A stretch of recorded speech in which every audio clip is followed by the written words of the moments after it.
Hello guys, welcome back to Mamta Nepal tutorial. और आज की जो वीडियो है गाइस, ये पार्ट 2 है चैप्टर 2 का, जो कि सेक्सुअल रिप्रोडक्शन फ्लावरिंग प्लांट है। ये 12th क्लास का चैप्टर 2 है। तो इसे स्टार्ट करते हैं। आज हम इसके बाकी के सारे टॉपिक्स लेंगे, जैसे पॉलिनेशन है। इससे पहले हम गैमेट्स फॉर्मेशन देख चुके हैं, मेल फीमेल गैमेट्स फॉर्मेशन हो चुका है, और फ्लावरिंग प्लांट के जो पार्ट्स होते हैं वो सारे हम कर चुके हैं। अब देखते हैं पॉलिनेशन। गैमेट्स तो बन गए हैं, तो अब पॉलिनेशन होगा इसके अंदर। प्लांट्स के अंदर पॉलिनेशन क्यों किया जाता है? तो ऐसा क्यों होता है कि सिर्फ प्लांट्स के अंदर पॉलिनेशन होता है, एनिमल्स में पॉलिनेशन नहीं होता? क्यों? क्योंकि इनके जो गैमेट्स होते हैं वो नॉन मोटाइल होते हैं, यानी वो मूव नहीं कर सकते। नॉन मोटाइल का मतलब होता है which is not able to move. तो इसी वजह से पॉलिनेशन करना पड़ता है कि मेल और फीमेल जो गैमेट्स होंगे उन दोनों को एक साथ लेके आने के लिए, फ्यूजन होने के लिए, उनको एक साथ लाने के लिए पॉलिनेशन किया जाता है। इसकी जो डेफिनेशन है वो है, transfer of pollen grain to the stigma of a pistil is term as pollination. तो इसको, जो पॉलन ग्रेन होता है वो जैसे स्टिग्मा के ऊपर लगता है, पिस्टल के जो स्टिग्मा है उसके ऊपर लगता है, तो उसको हम पॉलिनेशन बोलते हैं। तो पिस्टल होता क्या है, आपको अभी तक याद होगा। पिस्टल जो है वो female reproductive system, complete reproductive system को बोलते हैं। और स्टिग्मा वो होता है, वो एरिया जहाँ पे जो लैंड करते हैं, ये पॉलन ग्रेन्स जो होते हैं वो लैंड करते हैं जिस एरिया पे, उसको स्टिग्मा बोला जाता है। अगर आपको कोई भी डाउट है, अगर आपको ये टॉपिक्स क्लियर नहीं है या फिर वर्ड्स जो क्लियर नहीं है, तो आप इससे पहले वाली वीडियो देख सकते हैं, उसमें मैं ये सारी चीजें एक्सप्लेन कर चुकी हूँ। तो अब आगे देखते हैं काइंड ऑफ पॉलिनेशन। तो हमें ये तो पता चल गया पॉलिनेशन होता क्या है, ये कितने टाइप के होते हैं, पहले ये देखते हैं। पहला जो टाइप है वो है ऑटोगैमी। ऑटोगैमी पॉलिनेशन के अंदर होता क्या है, transfer of pollen grain from the anther to the stigma of the same flower. तो एक ही फ्लावर है जिसके एंथर, मतलब उसका जो पॉलन ग्रेन होगा वो सेम एंथर, उसी फ्लावर के एंथर से आया है और उसी के स्टिग्मा के ऊपर जाके बाइंड हुआ है। तो इसके अंदर क्या होता है, सेल्फ पॉलिनेशन होता है, जो कि ऑटोगैमी के अंदर हमेशा सेल्फ पॉलिनेशन होती है। लेकिन ये भी दो टाइप के होते हैं, जैसे कैस्मोगैमस जो फ्लावर होते हैं वो वाले, वो कौन से होते हैं, जिनके अंदर एंथर और स्टिग्मा जो होते हैं वो एक्सपोज्ड होते हैं, बाहर आप देख सकते हैं। जैसे आप नॉर्मल फ्लावर देखते हैं, कुछ इस हिसाब का हमने जो फ्लावर देखते हैं नॉर्मली, उसके अंदर जो एंथर होता है वो भी काफी प्रोमिनेंट होता है, दिख सकता है आपको, एक्सपोज होता है, और जो स्टिग्मा वाला पोर्शन यानी जो पिस्टल वाला पोर्शन है वो भी दिख सकता है। तो अगर ऐसे फ्लावर होंगे तो उसको हम कैस्मोगैमी बोलते हैं। और क्लिस्ट्रोगैमस क्या होते हैं, क्लिस्ट्रोगैमस में होते हैं जो कि जो फ्लावर ओपन ही नहीं होते, यानी वो हमेशा एक बर्ड शेप में रहते हैं, जैसे ये फिगर है। तो ये हमेशा क्लोज रहते हैं, इसके अंदर कोई चांस नहीं होता क्रॉस पॉलिनेशन का, क्योंकि ये क्लोज रहेंगे तो अंदर का जो एंथर होगा वही पॉलन ग्रेन रिलीज करेगा और वही उसके स्टिग्मा के ऊपर बाइंड करेगा। तो इसके अंदर 100% चांसेस होते हैं कि सिर्फ और सिर्फ सेल्फ पॉलिनेशन होगा। और गाइस, ये वाला क्वेश्चन पहले पूछ लिया गया है टीजीटी नेचुरल साइंस में कि ऐसा कौन सा काइंड होती है पॉलिनेशन की जिसके अंदर सिर्फ और सिर्फ सेल्फ पॉलिनेशन होगी, क्रॉस पॉलिनेशन के कोई चांस नहीं होते हैं, तो वो क्लिस्ट्रोगैमस होते हैं। फिर देखते हैं जियाटिनोगैमी जो होती है वो क्या होती है, transfer of pollen grain from the anther to the stigma of another flower. यानी किसी और फ्लावर हो के जो पॉलन ग्रेन होगा वो किसी और फ्लावर का होगा, और स्टिग्मा जो होगी वो किसी और फ्लावर की होगी, लेकिन सेम प्लांट की। यानी एक ही प्लांट पे दो फ्लावर लगे हुए हैं। जैसे ये एक प्लांट है, इसका एक फ्लावर ये है और एक फ्लावर ये है, तो इसमें से जो पॉलन ग्रेन होंगे वो उठ के दूसरे वाले फ्लावर के स्टिग्मा के ऊपर बाइंड हो गए हैं। तो ऐसे में ऐसे कंडीशंस हो सकती हैं। दूसरा होता है इट रिक्वायर पॉलिनेटिंग एजेंट। उसके लिए इसमें सबसे ज्यादा इंपॉर्टेंट चीज होती है, पॉलिनेटिंग एजेंट की जरूरत होती है, यानी कोई बीज या फिर किसी भी चीज के द्वारा यहाँ से उड़ के ये यहाँ तक आ सके, दूसरे फ्लावर तक पहुंच सके। तो इसके लिए पॉलिनेटिंग एजेंट होते हैं। एजेंट वो होते हैं जो पॉलिनेशन करवाते हैं, और इसके अंदर जो होता है वो क्रॉस पॉलिनेशन ही होती है, क्योंकि सेल्फ पॉलिनेशन जो होता है वो ऑटोगैमी के अंदर आते हैं। फिर आते हैं जीनोगैमी। जीनोगैमी जो होता है वो क्या होता है, transfer of pollen grain from anther to the stigma of a different plant. यानी किसी और प्लांट का स्टिग्मा है, किसी और प्लांट का पॉलन ग्रेन है, और दोनों ही आपस में बाइंड करते हैं, तब जाके जो पॉलिनेशन टेक प्लेस होती है उसको हम जीनोगैमी बोलते हैं। ये भी काफी इंपॉर्टेंट है, आप इसे याद रखना क्योंकि ये थोड़ा डिफरेंट है बाकियों से। फिर देखते हैं अब हमें ये तो पता चल गया पॉलिनेशन कितने टाइप के होते हैं। लेकिन इनको पॉलिनेशन करवाता कौन है, तो एजेंट्स कौन कौन से हो सकते हैं पहले वो देखते हैं। तो एजेंट एक तो एबायोटिक हो सकते हैं, एक बायोटिक हो सकते हैं। बायोटिक किसे बोलते हैं, जो कि लिविंग थिंग होंगे तो उन सबको बायोटिक बोला जाएगा, और जो नॉन लिविंग थिंग्स होती हैं उनको एबायोटिक बोला जाता है। जैसे नॉन लिविंग थिंग जो विंड होती है वो नॉन लिविंग थिंग होती है, वाटर जो होता है वो नॉन लिविंग थिंग होता है, तो ये एबायोटिक में आएंगे। और जहाँ पे भी बायोटिक लिखा होता है वहां पे सारे लिविंग थिंग्स आती हैं, जैसे एनिमल्स होते हैं वो लिविंग थिंग होती हैं। और पॉलिनेशन ज्यादातर जो होते हैं वो एनिमल्स के द्वारा होते हैं, बहुत कम स्पीशीज होती हैं जो विंड और वाटर पॉलिनेशन करती हैं, लेकिन हम इन सब के बारे में पढ़ेंगे। फिर देखते हैं विंड पॉलिनेशन के अंदर होता क्या है। इसमें क्या है, require the pollen grain are light. इसके अंदर रिक्वायरमेंट होती है इसकी, जो पॉलन ग्रेन होंगे वो एक तो लाइट हो और नॉन स्टिकी हो। लाइट किस लिए हो, जिससे जो हवा के जो करंट है उसके थ्रू वो उड़ सके, तो इतना हल्का होना चाहिए। अगर भारी होंगे तो वो हवा उस करंट के द्वारा वो उड़ नहीं पाएंगे अच्छे से। और नॉन स्टिकी होने चाहिए। अगर वो स्टिकी होगा तो हवा जहां पे भी लेके जाएगी उसको वो जगह जगह पे स्टिक हो जाएगा और अपनी प्रॉपर जगह पे पहुंच नहीं पाएगा।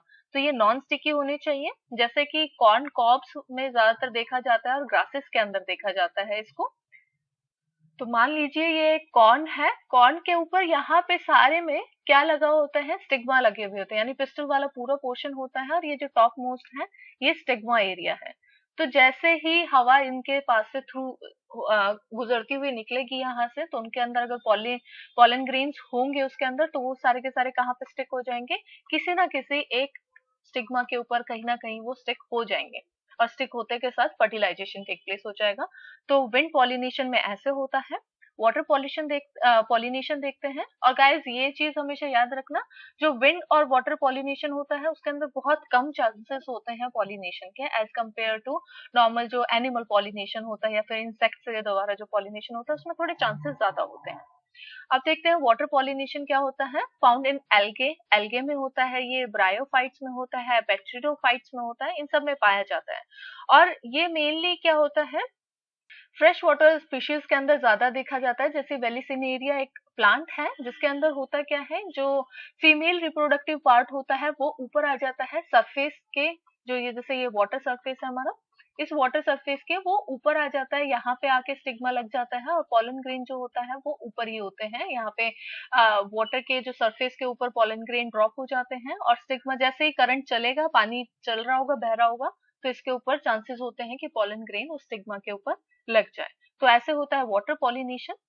तो उसमें है क्या, फीमेल जो रिप्रोडक्टिव पार्ट होता है वो क्या है, reach the surface of the water by the long stalk and the male flower और pollen grain are released on the surface of water. तो वाटर के सरफेस के ऊपर ये रिलीज पॉलन ग्रेन रिलीज कर दिए जाते हैं, और फीमेल रिप्रोडक्टिव पार्ट कौन सा होता है, वो जो वाटर सरफेस के ऊपर आ जाता है। तो और सी ग्रासेस, एक ये वाला एग्जांपल भी इसका काफी फेमस है और काफी बार पूछ लिया जाता है, क्योंकि इसके अंदर क्या होता है, यहाँ अभी तक जो आपने एग्जांपल देखा था उसके अंदर फीमेल जो था वो ऊपर आ रहा था, लेकिन इसमें ऐसा नहीं होता। फीमेल फ्लावर जो होता है वो सबमर्ज रहते हैं वाटर के अंदर, और पॉलन ग्रेन जो होगा वो वाटर के अंदर ही रिलीज कर दिया जाता है। तो ऐसे ही कुछ सी ग्रासेस होते हैं जिसके अंदर वाटर पॉलिनेशन टेक प्लेस करता है। अब एक और केस आता है, क्योंकि पानी के अंदर जो पॉलन ग्रेन है वो ज्यादा टाइम तक रहेंगे तो वो वेट हो जाएंगे, और उससे उनकी जो प्रॉपर्टी होगी वो लूज हो जाएगी।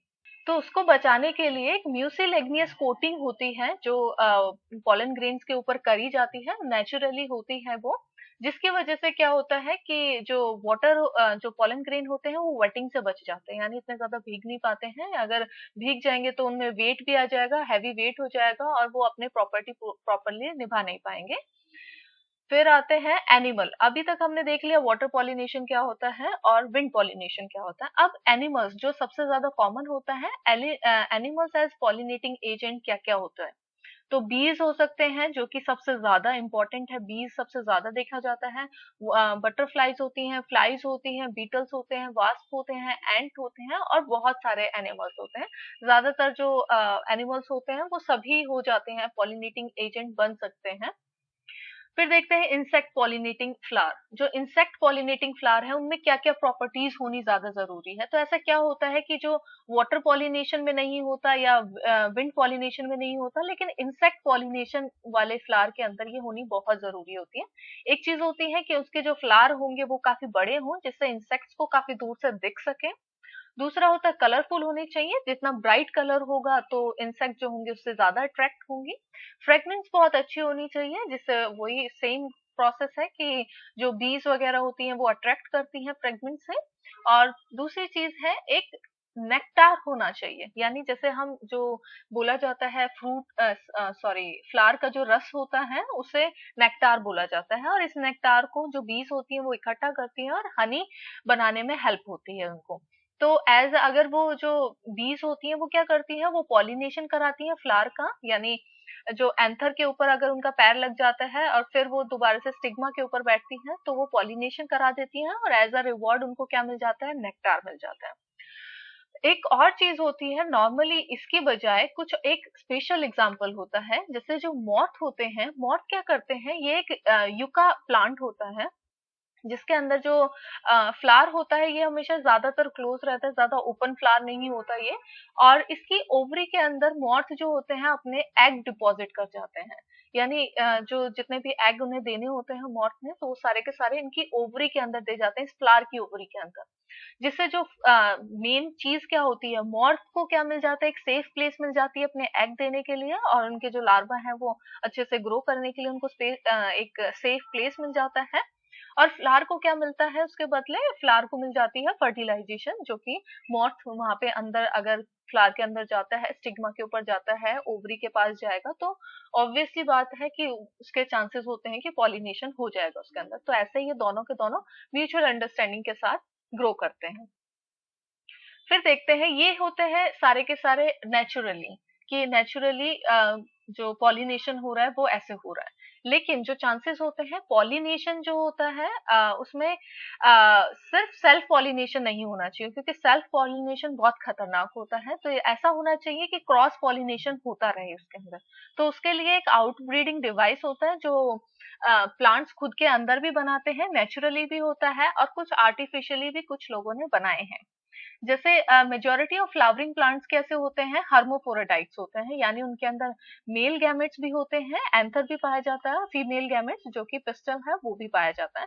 तो दोनों ही दोनों होते हैं, हर्मोफोरोडाइट्स उन्हें बोलते हैं जिनके अंदर दोनों सेक्सेस प्रेजेंट हो। फिर आता है जो पॉलन ग्रेन होते हैं वो stick to the stigma of the same flower. तो ज्यादातर चांसेस होते हैं कि सेम फ्लावर के जो एंथर है उसी से पॉलन ग्रेन जो होगा वो फीमेल पार्ट के ऊपर जाके बाइंड हो जाता है, स्टिक हो जाता है, जिसकी वजह से क्या होता है, सेल्फ पॉलिनेशन बार बार कॉन्टिन्यूसली चलता रहता है और इनब्रीडिंग डिप्रेशन ले आता है। तो अगर सेल्फ पॉलिनेशन बार बार होता रहता है तो वो एक डिजीज कॉज कर देता है, एक डिप्रेशन कॉज कर देता है, जो कि अच्छा नहीं होता, नॉर्मली ग्रोथ के लिए अच्छा नहीं होगा उनके लिए। तो इस इन ब्रीडिंग डिप्रेशन को बचाने के लिए प्लांट्स क्या क्या कर सकते हैं। तो ऑटोगैमी कौन सा होता है, अभी आपने किया था, आपको याद है, ऑटोगैमी वो होते हैं जिसके अंदर सेल्फ पॉलिनेशन होता है, यानी जो प्लांट का एक ही उसी फ्लावर का एक ही एंथर है जो कि स्टिग्मा के ऊपर बाइंड हो रहा है। तो उनसे बचने के लिए, प्रोटेक्शन के लिए जो प्लांट होता है वो क्या करता है, pollen is release in stigma receptively and जो पॉलन होता है वो तो रिलीज हो जाता है, पॉलन को तो रिलीज कर दिया जाता है, लेकिन जो स्टिग्मा होते हैं वो रिसेप्टिव नहीं होते, उस टाइम तक रिसेप्टिव नहीं है, यानी वो नहीं ले सकते। यानी सिर्फ पॉलन ग्रेन जो होगा वो मैच्योर हुआ है, एंथर वाला पोर्शन मैच्योर हो गया, मेल पोर्शन मैच्योर हो गया, लेकिन फीमेल पोर्शन अभी मैच्योर नहीं हुआ।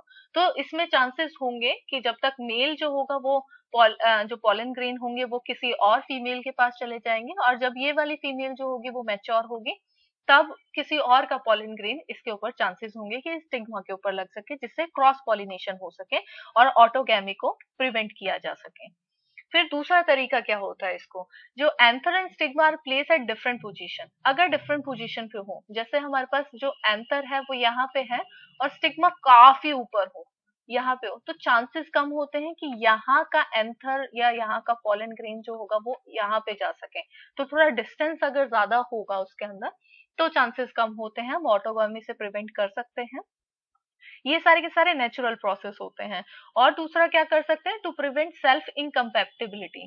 तो ये होते हैं कि ये मैकेनिकल प्रोसेस होता है या फिर जेनेटिक आप कह सकते हो, जेनेटिक मैकेनिज्म होता है जिसके अंदर जो फ्लावर होता है वो सेल्फ पॉलन फ्लावर को अपने अंदर जनरेट करने ही नहीं देता, या फिर जो पॉलन ट्यूब होती है वो फॉर्मेशन करने ही नहीं देता। तो फ्लावर ऐसा होगा, अगर सेम फ्लावर का अगर जो एंथर होगा वो स्टिग्मा के ऊपर अटैच होगा, या फिर जो पॉलन ग्रेन होगा वो स्टिग्मा के ऊपर लैंड होगा, सेम फ्लावर का होगा, तो जो एंथर सॉरी जो स्टिग्मा होगा वो उसे रिजेक्ट कर देगा और आगे फर्टिलाइजेशन नहीं होने देगा। तो ये भी एक प्रोसेस है इससे बचने के लिए कि सेल्फ पॉलिनेशन ना हो। तो वो क्या करेगा, वो इनहिबिट कर देगा पॉलन जर्मिनेशन को, यानी पॉलन ट्यूब जो होगी वो फॉर्मेशन नहीं टेक प्लेस करेगी पिस्टल के अंदर। तो ये भी एक प्रोसेस है।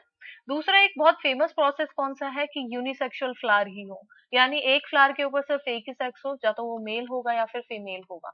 तो एक फ्लावर जो होगा वो मेल फ्लावर होगा और एक जो होगा वो फीमेल होगा, तो ऑब्वियस सी बात है कि उनको क्रॉस पॉलिनेशन ही करना पड़ेगा।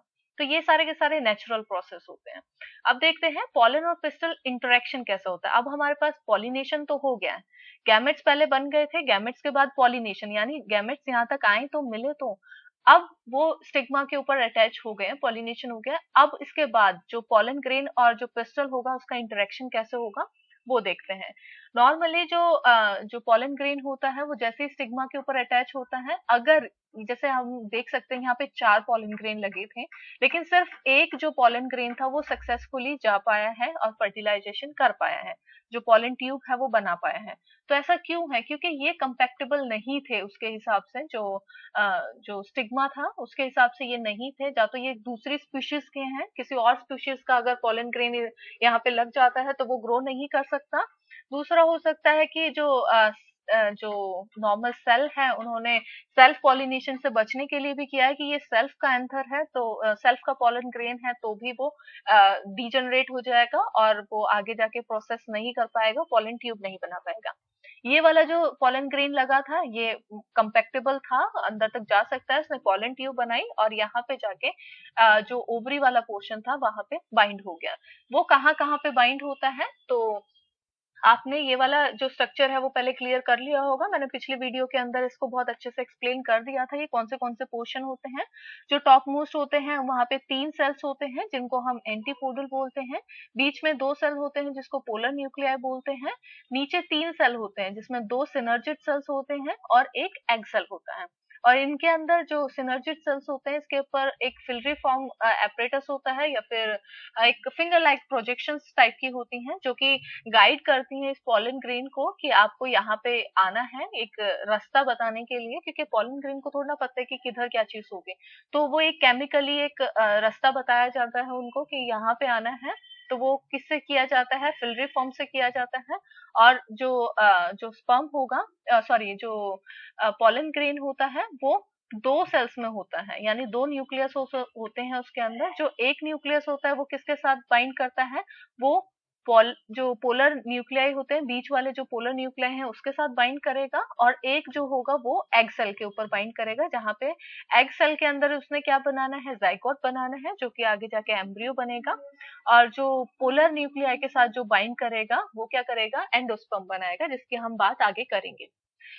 फिर हम देखते हैं आर्टिफिशियल हाइब्रिडाइजेशन। तो अभी तक जो हमने देखे थे तरीके जो थे क्रॉसिंग के या फिर क्रॉस पॉलिनेशन के, तो वो क्या थे, वो सारे के सारे नेचुरल थे। लेकिन अगर हम आर्टिफिशियली करना चाहें, हाइब्रिडाइजेशन करना चाहें, तो उसके लिए क्या होगा कि आर्टिफिशियल में एक फायदा होता है, हम एक डिजायर पॉलन ग्रेन्स यूज कर सकते हैं पॉलिनेशन के टाइम, यानी हमें पता हो कि ये बहुत अच्छी स्पीशीज का पॉलन ग्रेन है, तो हम यही वाला पॉलन ग्रेन को यूज करते हैं जिससे प्रोडक्शन ज्यादा हो सके।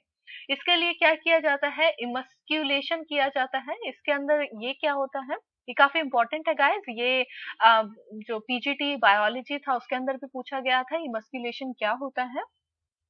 वो था removal of anther from the flower birds. तो फ्लावर जो होगा उसके बर्ड में से एंथर को ही रिमूव कर दिया जाए, हटा ही दिया जाए, जिससे जो स्टिग्मा होगा उसके ऊपर जो हम पॉलन ग्रेन डालेंगे, जो डिजायर पॉलन ग्रेन होंगे, वो उसके ऊपर स्टिक किए जाएं, जिससे वो ही पॉलिनेशन कर सके। तो कोई बाहर से कोई पॉलन ग्रेन ना आए, इसके लिए किया जाता है। दूसरा होता है बैगिंग। बैगिंग भी ये तरीका होता है कि ठीक है आपने एंथर्स को तो हटा दिया है, लेकिन चांसेस हो सकते हैं कि बीज वगैरह आके इसके ऊपर स्टिग्मा के ऊपर बाइंड कर जाए और पॉलिनेशन कर जाए, तो उससे बचने के लिए बैगिंग किया जाता है। इसमें बटर पेपर यूज करते हैं। बटर पेपर से जो स्टिग्मा का ऊपर वाला पोर्शन होता है उसको कवर कर दिया जाता है, और जब आपको जरूरत है पॉलिनेशन कराना है तब आप वो डिजायर पॉलन ग्रेन को लेके जाएं, वहां पे डस्ट करें स्टिग्मा के ऊपर और रीबैगिंग कर दें, यानी वापस क्लोज कर दें, जिससे वो जो पॉलन ग्रेन हो वो कंपैक्टेबल होगा तो वो ग्रो कर जाए। अब हम देखते हैं डबल फर्टिलाइजेशन। डबल फर्टिलाइजेशन का मतलब क्या है? 2 बार फर्टिलाइजेशन। तो जो हम अभी ऊपर हमने देखा था 2 बार कौन सा है, एक बार तो आप पोलर न्यूक्लियर के साथ बाइंड कर रहा था और दूसरा जो है वो एग सेल के ऊपर बाइंड कर रहा था, तो ऐसे ही डबल फर्टिलाइजेशन होता है। उसके बाद प्रोसेस होता क्या है, बाइंड तो हो गया हमारा जो पोलन ग्रेन था उसके जो न्यूक्लियस है वो बाइंड तो हो गए, उसके बाद प्रोसेस क्या चेंजमेंट आती है, जो एंटीपोडल सेल्स, जो ऊपर वाले जो सेल्स थे वो क्या करेंगे, डीजनरेट हो जाते हैं, यानी खत्म होने लगते हैं, धीरे धीरे खत्म हो जाएंगे वो। और जो बीच वाला जो सेल्स थे, पोलर न्यूक्लियाई थे, वो क्या करेंगे, क्या बनाएंगे, प्राइमरी एंडोस्पर्म न्यूक्लियाई, जिसको हम PEN भी बोलते हैं, और ये 3N नंबर होते हैं, यानी इसमें 3 नंबर के क्रोमोसोम्स होते हैं। ये कितना है, जो जाइगोट होता है वो 2N नंबर हो जाता है, क्योंकि N नंबर इसके पास पहले से थे, N क्रोमोसोम्स इसके पास पहले से थे। N क्रोमोसोम्स जो है वो कहाँ से आए, पॉलन ग्रेन से आए। इसके अंदर भी 2 सेल थे पहले से ही, यानी 2N हमारे पास पहले से था पोलर न्यूक्लियाई के अंदर, और एक N जो पॉलन ग्रेन था उसका एक N और आगे 3N बना गए हैं। तो इस हिसाब से हुआ है, और धीरे धीरे जो सिनर्जिड सेल्स होंगे वो भी डिजनरेट हो जाएंगे, वो भी खत्म हो जाएंगे। जो प्राइमरी एंडोस्पर्म्स होंगे सेल्स डेवलप इनटू एंडोस्पर्म्स, तो धीरे धीरे क्या होंगे, प्राइमरी एंडोस्पर्म सेल्स जो होंगे, ये जो बीच वाले सेल्स हैं ये क्या बना देंगे, एंडोस्पर्म्स बना देंगे। और एंडोस्पर्म्स का मेन काम होता है न्यूट्रिशन प्रोवाइड करना, यानी जो जाइगोट बनेगा, जो एम्ब्रियो बनेगा, उसको न्यूट्रिशन जो चाहिए उसके लिए उसको एंडोस्पर्म्स होते हैं, एज अ फॉर्म एंडोस्पर्म्स वो न्यूट्रिशन लेता है।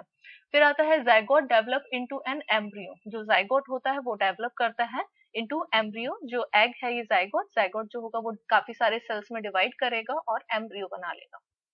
अब हमें पता चल गया फर्टिलाइजेशन कैसे होती है। अब फर्टिलाइजेशन के बाद पोस्ट फर्टिलाइजेशन प्रोसेस कैसे होते हैं, यानी उसके बाद कैसा स्ट्रक्चर बनेगा, क्या इवेंट्स होते हैं, तो वो देखते हैं।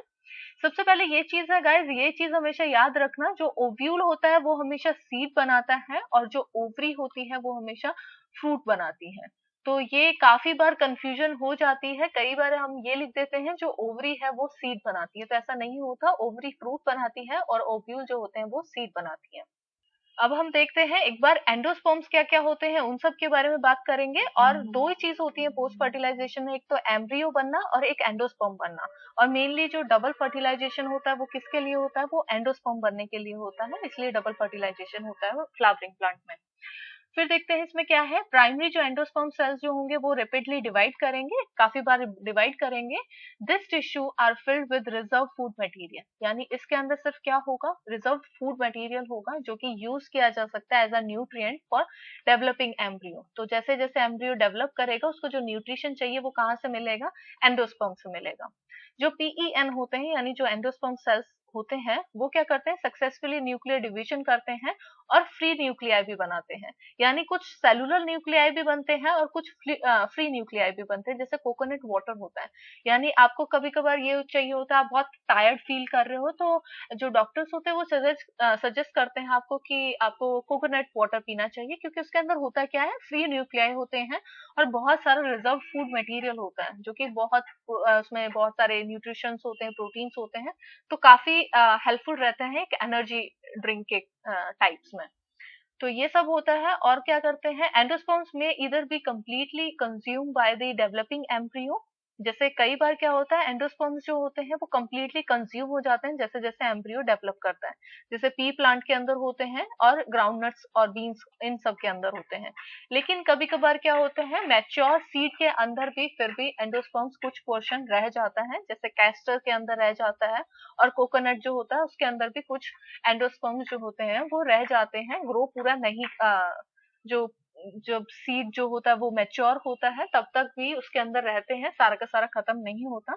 और ये यूज कब किया जाता है, कब किया जाता है, जब सीड जर्मिनेशन का टाइम आता है उस टाइम ये इसको यूज करते हैं, इस एंडोस्पर्म को यूज करते हैं। अब देखते हैं एम्ब्रियो में। एंडोस्पर्म हमें पता चल गया उसका सिर्फ एक ही काम है, न्यूट्रिशन प्रोवाइड करना। अब एम्ब्रियो को ग्रो करना है, वो देखते हैं कैसे होगा। Embryo develop at the micropylar and, तो माइक्रोपाइलर जो एंड था जहाँ पे हमारे पास सिनर्जिड्स थे और एग थे, तो वो वाले एंड के ऊपर ये ग्रो करेगा। दूसरा होगा एम्ब्रियोजेनी। एम्ब्रियोजेनी क्या होता है, ये है कि early stage of embryo development, यानी जो भी स्टेजेस, अर्ली स्टेजेस होंगे एम्ब्रियो डेवलपमेंट की, उसको हम एम्ब्रियोजेनी बोलते हैं। और ये कॉमन होती हैं मोनोकोटिलिडॉन्स के अंदर भी और डाइकोटिलिडॉन्स में भी। मोनोकोटिलिडॉन्स कौन से होते हैं, जिसके अंदर एक सिंगल कोटिलिडॉन होता है, यानी जैसे कुछ दाल होती है आपने देखा होगा, वो बीच में से डिवाइड नहीं हो सकती, वो सिर्फ एक अकेला दाना होता है। लेकिन डाइकोटिलिडॉन किसे बोलते हैं, जैसे चना होता है, तो ये चना है वो बीच से डिवाइडेड होता है, उसके अंदर दो पोर्शन होते हैं। अगर आप उसे सोक करते रखो और बाद में उसको खोल के देखा जाए तो वो दो अलग चीजों में, दो अलग पार्ट्स में डिवाइड हो जाता है। तो इसलिए इसको डाइकोटिलिडॉन बोला जाता है। सिंगल अगर हो तो उसे मोनिकोटिलिडॉन बोला जाता है। लेकिन ये दोनों के जो एम्ब्रियोनिक स्टेजेस होती हैं, अर्ली स्टेजेस होती हैं, वो हमेशा दोनों के लिए सेम रहती हैं। जैसे पहला क्या होगा, वो जाइगोट फॉर्मेशन होगा। जाइगोट में एक सिंगल सेल होगा और एक सिंगल न्यूक्लियाई होगा। अब ये डिवाइड करेगा और दो सेल्स में ये सेल 1 हो जाएगा और ये सेल हमारा 2 हो जाएगा। मैं इसको अलग कलर से डिनोट कर रही हूँ जिससे आपको क्लियर हो जाए कौन सा सेल कब डिवाइड हो रहा है। तो जो ये सेकंड वाले सेल होगा, ये क्या करेगा, ये फर्दर डिवीजन करेगा और ये नीचे वाला पूरा पोर्शन जो सेकंड सेल होगा वो बनाएगा, और जो हमारा फर्स्ट सेल होगा वो हमेशा सेम रहेगा, वो डिवाइड नहीं करता। तो ये वाला जो ऊपर वाला जो पोर्शन है, ये ग्लोबुलर न्यूक्लियाई जो एम्ब्रियो बनता है, तो वो उसके अंदर भी फर्स्ट सेल डिवाइड नहीं करता, सेकंड सेल डिवाइड करेगा। इसमें भी सेम वही चीज होगी, फर्स्ट सेल ये है और बाकी का जो ये नीचे वाला पोर्शन है ये सारा का सारा सेकंड सेल है। इसमें भी फर्स्ट सेल जो हमारा मैच्योर एम्ब्रियो, फर्स्ट सेल जो होगा वो सेम रहेगा, और जो नीचे वाले जो बाकी हमारा जैसे इसमें हार्ट शेप जो स्ट्रक्चर बना है, ये सेकंड सेल डिवाइड करके बना है। और इसके नीचे भी जो मैच्योर सेल्स हैं जिसके अंदर कॉटिलिडॉन्स आ गए हैं, रेडिकल्स आ गए हैं। तो ये पोर्शन कौन से होते हैं, रेडिकल्स जो होता है वो रूट के साइड वाला पोर्शन होता है, और कॉटिलिडॉन्स जो होते हैं वो शूट के साइड वाला पोर्शन होता है। तो ये ऐसे ऐसे ग्रो करने लग जाता है, दोनों मोनोकोटिलिडॉन और डाइकोटिलिडॉन दोनों के अंदर देखा जाता है ऐसा एम्ब्रियो। फिर अब हम स्पेशली देखते हैं डाइकोटिलिडॉन एम्ब्रियो के अंदर क्या क्या चीजें होती हैं। एक होता है एम्ब्रियोनॉली, सॉरी एम्ब्रियोनल एक्सेस होता है, इसके अंदर एक कॉटिलिडॉन होता है। एम्ब्रियोनल एक्सेस कौन सा होता है, जैसे अगर आप ये वाला पोर्शन देखें, इससे इधर वाला जो पोर्शन होगा वो सारा एम्ब्रियोनल एक्सेस होगा, और इससे इधर वाला जो पोर्शन आपको दिख रहा है ये सारा का सारा कॉटिलिडॉन वाला पोर्शन होता है। यानी ये जो आपको दो लंबे लंबे दिख रहे हैं ये कोटिलिडॉन वाले पोर्शन है, जो डिवाइड करता है, जो एरिया जो बाइफर्केट करता है इन दो कॉटिलिडॉन को, उसको हम प्ल्यूम्यूल्स बोलते हैं। जो नीचे जो रूट वाला जो बीच वाला पोर्शन होता है उसको हाइपोकोटाइल बोला जाता है, जो रूट वाला पोर्शन है उसको रेडिकल बोला जाता है, और एक नीचे रूट कैप होती है। तो ऐसा एक एम्ब्रियो स्ट्रक्चर होता है अगर हम डाइकोटिलिडॉन का देखें तो। अब हम मोनोकोटिलिडॉन का भी देखते हैं। जो मोनोकोटिलिडॉन होता है उसके अंदर क्या होता है, सिर्फ एक ही कोटिलिडॉन होता है। यानी ये जो आपको पोर्शन दिख रहा है ये सिंगल एक कोटिलिडॉन है, जिसकी वजह से इसको मोनोकोटिलिडॉन बोला गया है। इसका जो टॉप मोस्ट पार्ट होता है उसको हम स्क्यूटिलम बोलते हैं। जो यहाँ के नीचे वाले पोर्शन जो शूट वाला पोर्शन होता है उसको शूट एपेक्स बोलते हैं। यहाँ से शूट जो होगा वो रेज अप करता है। जो नीचे रूट वाला पोर्शन होता है उसमें वही रेडिकल होते हैं, रूट कैप होती है। और कोलियोराइजा जो होता है वो रूट के जो टॉप मोस्ट एरिया होता है उसको कहते हैं, और कोलियोपिटाइल जो होता है वो शूट का जो टॉप मोस्ट पोर्शन होता है उसको बोलते हैं। तो ये हमेशा याद रखना। एक इपीब्लास्ट होता है, जो बीच वाला जो साइड वाला पोर्शन होता है उसको बोला जाता है। तो ये सारे के सारे जो स्ट्रक्चर था ये किसका है, मोनोकोटिलिडॉन का। अब हमने एम्ब्रियो देख चुके हैं, एम्ब्रियो बनता कैसे, लेकिन मेन फंक्शन जो रिप्रोडक्शन का होता है वो क्या होता है, सीड फॉर्मेशन। तो एम्ब्रियो तो बन गया, लेकिन सीड फॉर्मेशन कैसे टेक प्लेस होगा, यानी it is the final product of sexual reproduction. Sexual reproduction करा ही इसलिए जाता है क्योंकि सीड बनाना होता है उन्होंने। तो वो सीड के लिए क्या क्या इंपॉर्टेंट चीज होती है, उसके अंदर एक तो सीड कोट होता है, कॉटिलिडॉन होना चाहिए, एक एम्ब्रियो एक्सिस होना चाहिए। अगर ये 3 चीज हैं तो सीड फॉर्मेशन टेक प्लेस कर सकती है। अब ये सीड जो होते हैं वो 2 टाइप के होते हैं, नॉन एल्ब्यूमिनस सीड होते हैं और एल्ब्यूमिनस सीड होते हैं। नॉन एल्ब्यूमिनस सीड कौन से होंगे? जो जिनके अंदर कोई रेसिडुअल एंडोस्पर्म नहीं बचा, यानी जिन्होंने सारा का सारा एंडोस्पर्म खत्म कर चुके हैं, पहले ही ग्रोथ के टाइम पे ही सारा एंडोस्पर्म खत्म हो चुका है, यानी it have completely consume during embryo development. तो सारा का सारा खत्म हो गया, उसको हम नॉन एल्ब्यूमिनस सीड बोलेंगे। जैसे पी में होता है, ग्राउंड नट्स के अंदर होता है। एल्ब्यूमिनस सीड कौन से होते हैं? वो होते हैं जिसके अंदर कुछ पार्ट जो एंडोस्पर्म का होता है वो बच जाता है, जैसे व्हीट के अंदर होता है, मेज के अंदर होता है, बार्ले के अंदर होता है, और बाकी सारे हमारे एग्जाम्पल्स हैं। अब देखते हैं इंटेग्यूमेंट जो होता है ओव्यूल का, यानी जैसे हमारा जो बीच वाला ओव्यूल वाला पोर्शन था उसके बाहर कोटिंग होती है कुछ इंटेग्यूमेंट्स की, जिसको हम आउटर इंटेग्यूमेंट और इनर इंटेग्यूमेंट बोलते हैं। आपको अगर ये ना समझ में आया तो आप इससे पहले वाली वीडियो देख सकते हैं, उसमें काफी अच्छे से मैंने एक्सप्लेन किया है इसे। तो वो जो इंटेग्यूमेंट होता है ओव्यूल का, वो काम क्या करता है? वो क्या काम करता है? सीड पोर्ट फॉर्मेशन करता है, जो कि प्रोटेक्ट करता है, काफी टफ होता है, हार्ड होता है, और प्रोटेक्शन का काम होता है उसका। तो ये सीड पोर्ट कहाँ से बनता है? इंटेग्यूमेंट से बनता है। माइक्रोपाइल जो होता है वो क्या होता है? जैसे अगर आपने एक चना देखा होगा, नॉर्मली जो चने की शेप होती है वो ऐसी तो नहीं होती, लेकिन आप इमेजिन कर सकते हो ये एक चना है जो कि बीच में 2 कॉटिलिडॉन है इसके अंदर, और यहाँ पे आप बीच वाले पोर्शन के ऊपर एक डॉट देख सकते हैं। यहाँ पे एक ऊपर एक डॉट टाइप का होता है, एक पोर टाइप का होता है। तो स्मॉल पोर इन सीड कोट के अंदर एक छोटा सा पोर होता है ये, जो कि मोनोकोटिलिडॉन में काफी क्लियरली दिखता है। और इट फैसिलिटेट क्या करता है? ये एंट्री ऑफ वाटर और O2, मतलब ऑक्सीजन और वाटर की एंट्री कर सकता है, जिससे जब सीड जर्मिनेट करता है तो उस टाइम जो उसका वाटर भी चाहिए और O2 भी चाहिए, तो वो इस पोर से ही जाता है, इसी एंड से ही निकल जाता है अंदर, जिससे वो फर्टिलाइजेशन टेक प्लेस कर पाता है। अब जब सीड मैच्योर होता है तो उसके अंदर क्या क्या चीजें चेंजमेंट आती है, यानी वो उसके अंदर क्या होता है? एक तो वाटर कंटेंट जो होता है वो रिड्यूस हो जाता है, जिसको हम डोरमेंसी बोलते हैं। यानी डोरमेंसी ऐसा पीरियड होता है जिसके अंदर जो प्रोसेस होता है फॉर्मेशन, या फिर आप ये कह सकते हो सीड के अंदर जो मेटाबॉलिज्म चल रहा होता है वो काफी स्लो डाउन हो जाता है, और सीड जो होता है वो थोड़े टाइम के लिए रुक जाता है वहीं पे। उसकी जो उसमें ग्रोथ वगैरह होती है वो सब कुछ रुक जाती है, वो आगे टेक प्लेस नहीं करता, प्लांट ग्रो नहीं करता उस टाइम। क्यों? क्योंकि उसके पास तब तक कोई अच्छी जो इन्वायरमेंटल कंडीशन है वो उस हिसाब की नहीं होती कि वो सरवाइव कर सके, तो इसलिए वो डोर्मेंसी पीरियड के अंदर चला जाता है। लेकिन जैसे ही उसको एक अपना प्रॉपर मॉइस्चर मिल जाता है, O2 मिल जाता है, सूटेबल टेम्परेचर मिल जाता है, वो जर्मिनेट करना स्टार्ट कर देता है। फिर देखते हैं the wall of ovary develop the wall of fruit. जो ओवरी की वॉल होती है वो क्या डेवलप करती है? पेरिकार्प को करती है, जिसको हम कहते हैं फ्रूट की जो वॉल होती है जिसको हम पील कर देते हैं मोस्टली, तो वो वाला जो पोर्शन होता है उसको पेरिकार्प बोला जाता है। आप प्लीज इस टर्म को याद रखना, क्योंकि ये कई बार क्वेश्चंस में पूछ ली जाती है और कई बार कंफ्यूज हो जाते हैं, क्योंकि ये जो वर्ड्स हैं ये काफी सिमिलर होते हैं एक दूसरे के। तो आप प्लीज ध्यान रखना पेरिकार्प कौन सा है। अब सीड के अंदर कुछ और भी चीजें आती हैं, काफी सारी टर्म्स होती हैं, जैसे कई बार बोल दिया जाता है फॉल्स फ्रूट। फॉल्स फ्रूट का मतलब क्या होता है कि यानी हमें ये पता है कि फ्रूट हमेशा किससे बनता है? ओवरी से बनता है। तो अगर ओवरी के अलावा जो फ्रूट है वो कहीं और से बनता है तो उसको हम फॉल्स फ्रूट बोलते हैं, यानी fruit do not develop from the ovary. जैसे एप्पल होता है, स्ट्रॉबेरी होते हैं, इन दोनों के अंदर क्या होता है? जो थैलमस वाला पोर्शन होता है वो कंट्रीब्यूट करता है फ्रूट फॉर्मेशन में, ना कि ओवरी वाला पोर्शन। तो इसलिए उसको फॉल्स फ्रूट बोला जाता है। अगर हम ट्रू फ्रूट की बात करें, उसके अंदर क्या होता है? यानी फ्रूट जो होगा वो ओवरी से ही डेवलप करे, नॉर्मल जो प्रोसेस है उसी से ही चले, तो वो उसे ट्रू फ्रूट बोला जाएगा। फिर एक और जो टर्म आती है वो होती है पार्थिनोकार्पिक। पार्थिनोकार्पिक फ्रूट ऐसे होते हैं जो कि फर्टिलाइजेशन होता है उसके अंदर, लेकिन सॉरी, फ्रूट डेवलपमेंट होता है लेकिन फर्टिलाइजेशन नहीं होता उसके अंदर, यानी गैमेट्स फॉर्मेशन नहीं हुआ, कोई ऐसी चीज नहीं है, लेकिन फ्रूट फिर भी बना है। तो जैसे हमारे बनाना होता है, बनाना के अंदर क्या होता है?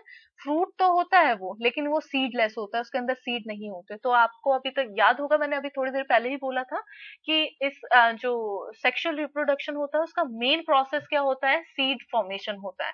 तो अगर सीड फॉर्मेशन नहीं हुआ तो वो रिप्रोडक्शन ही नहीं होता, या सेक्सुअल रिप्रोडक्शन में नहीं काउंट किया जाता। तो इसीलिए जो बनाना होते हैं उसको हम जो फ्रूट होते हैं उसको हम पार्थिनोकार्पिक फ्रूट बोलते हैं, क्योंकि उसके अंदर फर्टिलाइजेशन टेक प्लेस नहीं करता। फिर एक और टर्म आती है एपोमिक्सिस। एपोमिक्सिस जो होता है वो भी एक नॉर्मल फर्टिलाइजेशन से अलग होता है। उसके अंदर एसेक्सुअल रिप्रोडक्शन होता है, लेकिन दिखता वो सेक्सुअल रिप्रोडक्शन जैसा है। जैसे production of seed without fertilization, यानी इसके अंदर भी प्रोडक्शन हो रही है सीड की प्रोडक्शन, ठीक है। इससे पहले जो पार्थिनोकार्पिक फ्रूट था उसमें फ्रूट की प्रोडक्शन हो रही थी, इसमें सीड की बात कर रही है। बस आप ये चीज याद रखना, सीड की बात करी जाती है इसमें, विदाउट फर्टिलाइजेशन हो रहा है। इसके अंदर क्या है, it is a asexual reproduction होता है, लेकिन ये मिमिक करता है सेक्सुअल रिप्रोडक्शन को, यानी ये कॉपी करता है सेक्सुअल रिप्रोडक्शन को। क्यों? क्योंकि इसके अंदर जो डिप्लॉयड सेल होते हैं, नॉर्मली जो एग सेल होता है वो डिप्लॉयड होता है और बाद में वो मियोसिस करता है और 2n नंबर में अलग अलग डिवाइड हो जाते हैं, 2 गैमेट्स बन जाते हैं। लेकिन इसके अंदर रिडक्शन डिवीजन की बजाय उन्होंने डायरेक्टली वही 2n नंबर को यू का यू रखा है। यानी नॉर्मली प्रोसेस क्या होता है, देखो आप एक बार क्लियर हो जाएगा। ये हमारे पास नॉर्मल एक फीमेल सेल था, इन्होंने मियोसिस किया और 2 सेल के अंदर कन्वर्ट हो गया, एक एन नंबर का ये है, एक एन नंबर का ये है। ये हमने फीमेल की बात की है।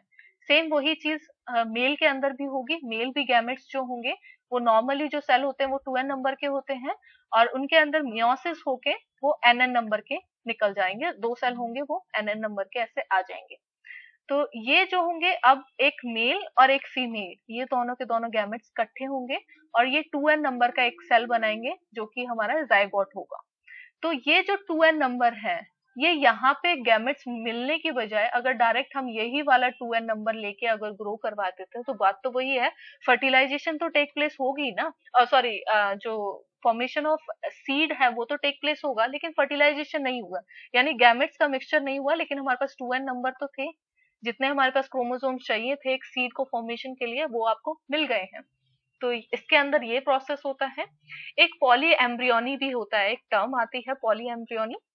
इसके अंदर क्या होता है, लाइक इन सिट्रस, मेनली जो सिट्रस फ्रूट होते हैं वो, या फिर हम मैंगो के अंदर भी बात कर सकते हैं, some of the nuclear cell surrounding the embryo sac start dividing. जो एम्ब्रियो सैक के साथ के जो सराउंडिंग सेल्स होते हैं वो क्या करते हैं, वो डिवाइड करना स्टार्ट करते हैं, protruded into the embryo sac and develop into the embryo. और वो वाले सेल्स क्या होते हैं, वो दोबारा एम्ब्रियो सैक के अंदर आ जाते हैं और एम्ब्रियो में कन्वर्ट हो जाते हैं, यानी एम्ब्रियो फॉर्मेशन टेक प्लेस करने लग जाते हैं उसके अंदर।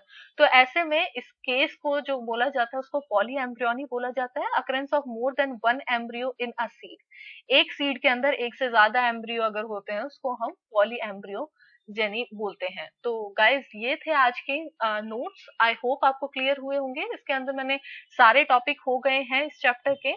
तो अगर आपको किसी भी चीज में डाउट है, अगर आपको नहीं क्लियर हुआ है कोई टॉपिक, तो आप उसे कमेंट बॉक्स में लिखें, मैं उसे क्लियर कर दूंगी। और अगर आपने अभी तक मेरे चैनल को सब्सक्राइब नहीं किया है तो प्लीज आप सब्सक्राइब करें मेरे चैनल को, और अगर वीडियो आपको अच्छी लगती है तो लाइक करें, शेयर करें। And thank you guys for watching this video.